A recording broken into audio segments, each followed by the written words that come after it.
연임에 성공하며 이기 체제를 구축한 민주당 이재명 대표는 최근 주요 당직 인선까지 마쳤습니다.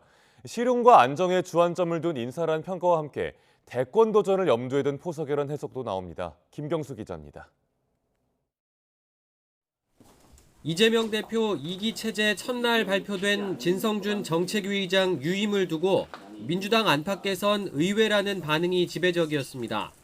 진 의장은 금융투자소득세와 종합부동산세를 완화하자는 이 대표 주장에 부정적 의견을 밝혀왔기 때문입니다. 국민의 우려가 있는 사안에 대해서 부분적으로 보완을 하더라도 시행은 예정대로 돼야 된다 하는 입장을.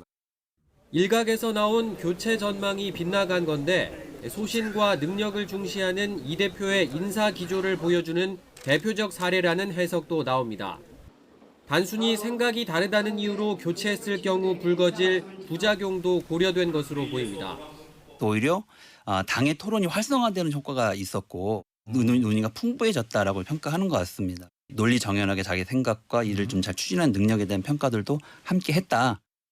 체급이 올라간 수석 대변인 인선도 주목을 받았습니다. 보통 재선 의원이 맡는 자리에 개파색이 옅은 3선 조승래 의원을 임명해 무게감을 더했다는 평가입니다. 이외에 1기 체제에서 신임받았던 인사들이 주요 당직에 재기용된 사례도 적지 않은데 안정에 초점을 맞춘 것으로 보입니다. 동시에 전략과 정책 분야는 강화했습니다. 전략기획위원회에 상황실을 꾸리고 정책위원회에는 조세, 예산 전문가를 배치한 겁니다.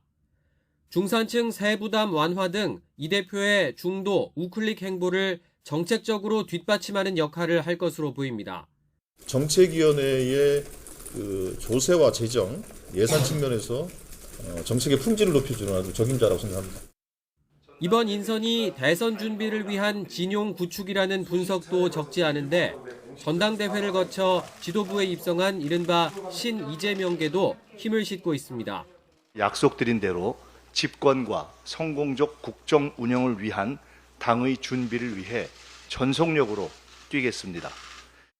이제 관심은 이 대표가 지명직 최고위원 2명을 누구로 정할지에 쏠립니다. 민주당 안에선 호남 출신 인사를 기용해야 한다는 주장과 함께 2기 지도부에 부족한 청년층을 발탁해야 한다는 목소리도 나옵니다.